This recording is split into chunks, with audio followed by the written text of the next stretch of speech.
And I actually texted Shedeur because I know him very well.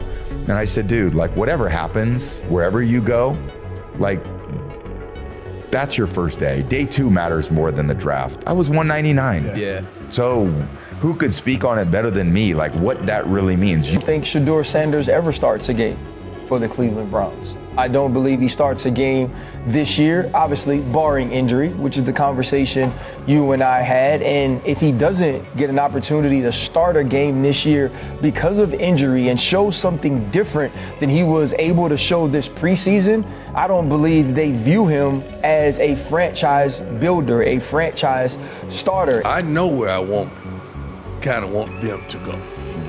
And let's not forget Shallow, okay? But I know where I want them to go. So there's certain cities that, hey. Did Tom Brady just expose the real reason the Cleveland Browns don't trust Shedeur Sanders? Because the way this whole thing went down, from his shocking draft slide, to Brady's awkward hesitation, to how the Browns stacked their quarterback room, And this doesn't read like a normal rookie story at all. It feels like something much bigger is at play. Shedeur came out of college with more hype than almost any quarterback in the class, a name buzzing all over sports media. But when draft night wrapped up, he wasn't celebrating in the green room. He had tumbled all the way down to the 5th round. When the Browns finally picked him, fans thought, this is it! His shot to prove everybody wrong. Except that's not what happened. Not even close. Instead of fighting for quarterback 2, Shedeur got shoved straight into quarterback 3, sitting behind another rookie, Dillon Gabriel. That alone raised eyebrows. But the Browns weren't done. They brought in Bailey Zapp for the practice squad, sending a loud message that Shedeur wasn't even a priority. That's when the theories started flying. Why did Brady choke up when Shedeur's name came up? Why were NFL execs whispering about Deion Sanders before draft night even ended? And how much of Shedeur's NFL opportunity is really about his talent versus his dad's influence making sure his son didn't get left out of the league? The truth started showing itself inside the Browns' quarterback room.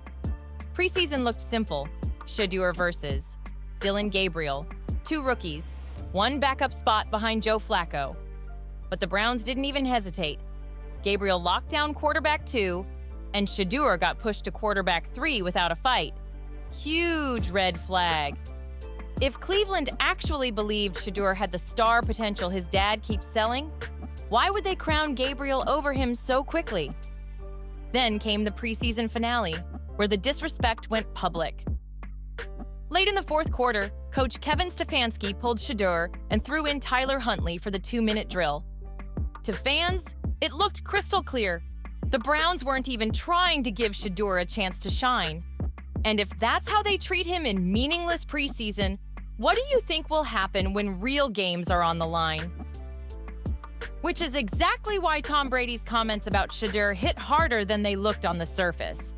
When Brady sat on Impulsive and got asked about Shedeur's shocking draft slide, he froze. No quick defense, no he's underrated praise, just hesitation, stuttering, and then the safest answer possible. I wasn't part of the evaluation process. Now come on, this is Tom Brady. We're not talking about some random ex-player here.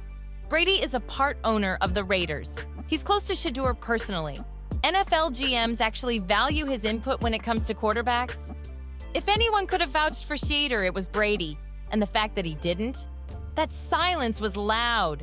And Brady didn't just stop there, he doubled down. He hit Shedeur with the classic use it as motivation speech. He basically said, day 2 matters more than draft day. I was pick 199, so I know how this feels.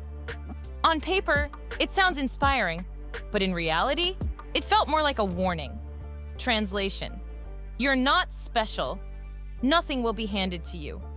Earn it or fade out. And the truth is, Brady's actions already showed exactly where he stood. Be glad you even got a jersey. Now prove you belong. That's the energy the league threw at Shedeur, and honestly, his own father might have been the reason he slid so far in the first place. That infamous Dan Patrick interview still haunts everything. Deion didn't hold back. He flat out admitted he wouldn't let Shedeur play for certain teams. He bragged about steering his son to the right destination, like he could strong-arm the NFL before Shedeur had even thrown a single pro pass. And let's be real, the league never forgets. NFL execs hate being told what to do, especially by somebody outside their system. When Deion went public with that talk, insiders say it instantly flipped the narrative. Suddenly, Shedeur wasn't just a quarterback prospect. He was baggage, a player tied up in his dad's politics. Even Skip Bayless pointed out that was the turning point, the exact moment teams backed away. So here's the big question. Why did Cleveland finally pull the trigger after passing on Shedeur 6 different times? That's where the theory comes in, and it's messy. Word is, Deion had to sweeten the deal, maybe with leverage, maybe with favors, maybe even with backroom offers, just to make sure Shedeur got drafted at all. And honestly, it fits Deion's playbook perfectly. Look back at Colorado. Everything ran through him. He controlled transfers, NIL deals, even the media spotlight. His kids always had center stage, no matter what strings he had to pull. So is it really far-fetched to think he tried the same stunt with the NFL? But here's the catch. The league doesn't play like college ball. NFL execs might let you slide something under the table, but in the end, they'll get the last laugh. And the timing couldn't have been worse, because while Shedeur was barely clinging to a roster spot, Deion was already putting out fires with his other son.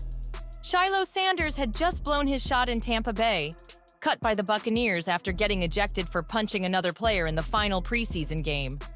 One reckless move, and his NFL chance evaporated overnight. Deion knew the optics were ugly. At a Colorado press conference, he tried to sound calm, saying he was praying Shiloh would get another chance somewhere else. But the truth? One son's draft drama and another son's implosion made Deion look less like a mastermind and more like a dad scrambling to keep both his boys in the league at any cost. And that's where the pressure really hit hard. One son, possibly out of the league for good, another son sliding down draft boards like a rock. This wasn't just a setback for Deion Sanders. It was a full-blown crisis. For a man who's built his whole public persona on being the flashy, in-control father coach, watching both his boys stumble at the same time cut straight into his brand. And it's not just coaches or execs questioning Shedeur. Fans have been ruthless. This isn't the usual, "Oh, the Browns coach didn't give him a fair chance" talk. A lot of people are flat out saying he never deserved the chance in the first place. One fan laid it out bluntly. The problem is that if anyone watched a Colorado game, he had a sack issue.